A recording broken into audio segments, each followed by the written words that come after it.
Pray that the words of my mouth, the meditation of each and every one of our hearts here today will please God, who is our rock, our eternal rock, and our Savior and our Redeemer.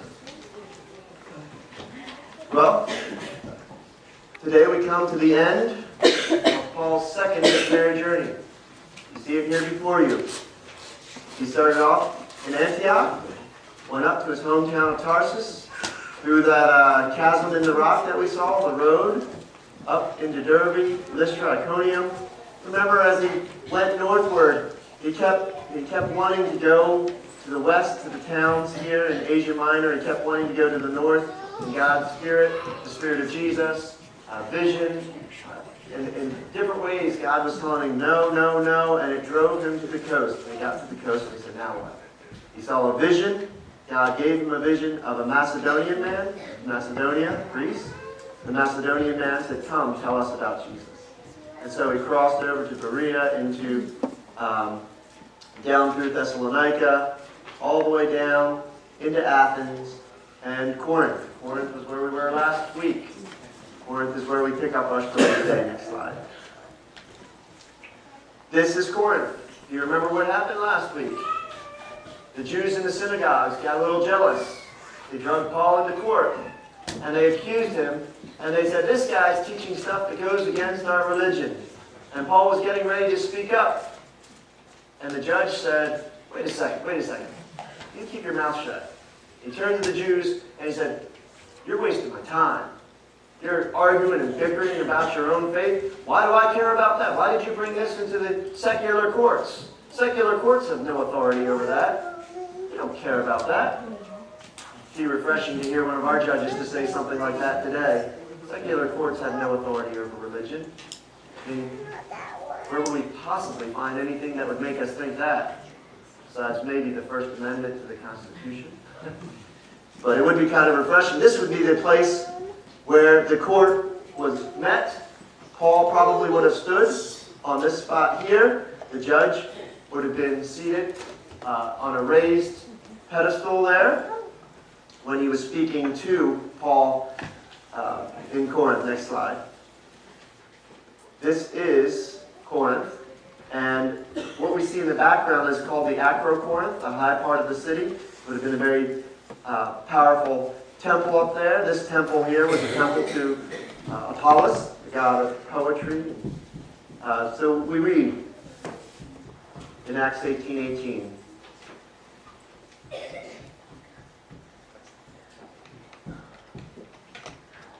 So he's done at Corinth, and it says he's going to sail for Syria.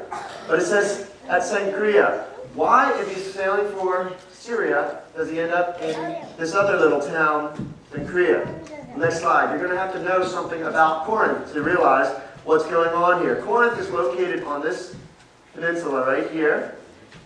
And there's this body of water that comes in here, and this water that comes up here with this narrow strip of land right here that's covered up by that little white piece. Now that strip was about 7 miles wide. And for ships to travel around here took a long time. So a lot of times they would come up to here, cut through here, and then go up here. They would unload the cargo and travel it across a road that they built there. Or if the ships were lighter, let's stay here for just a second. The port city here is called Cenchrea. So it says that he was sailing for Syria, and he went down to Cenchrea. This is what he did. He left Corinth and went to the eastern port of Corinth. Part of Corinth, they was considered part of the same city, and he was leaving Corinth from that port. Next slide. I said that they built a road. Here you see the eastern portion of that road. They would unload the cargo here from the ships, take it across this road, across that 7-mile stretch, load it back onto another ship and continue their journey, or sell it in Corinth. Or if the ship happened to be small, a lighter type of vessel, they would actually pick the whole ship up and carry the ship across the island. Next slide. This is what is left of that port city. These are you can see some of the remains out here in the ocean as the ocean has encroached upon the land. Next slide. So, he sails from Cenchrea, the eastern port of Corinth, and travels over to Ephesus. Before he leaves Cenchrea, we read that he got his hair cut. Kind of a strange thing to include in the Bible. Why would that be there? It says he got his hair cut because of a vow he had made. We're not exactly sure what that vow is, but one thing that is probably the most probable hypothesis is that he took a vow in response to one of the visions that God had given him. Remember we said he had a vision up here of the Macedonian man calling him, telling him, come over here, tell us about Jesus. So it could possibly be in relation to that, or when he was down here in Corinth, and God gave him a vision and said, don't worry about it. I've got lots of people in the city. I want you to stay here. So one of those two visions is probably what he made a vow and said, I'm not going to cut my hair until I leave Corinth, until I'm done ministering here. You say, well, that's kind of a weird thing. Think of it this way. Basically what he's doing is he's saying, I'm giving God the glory.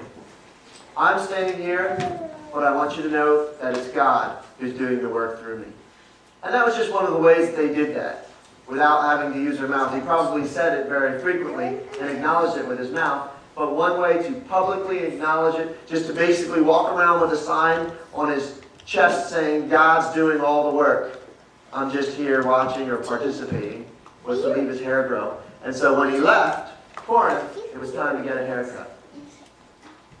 So he travels over to Ephesus.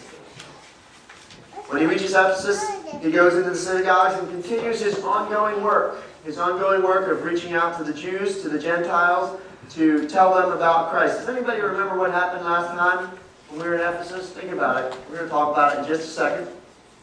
This time, they asked him to stay longer. They said, why don't you stay with us and tell us more? Last time he didn't quite get that warm reception that he got this time. And he says, I will return to you if God wills it so. If it's God's will, I will return.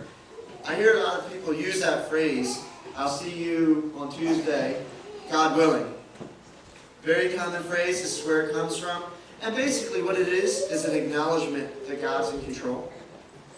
We're not in control.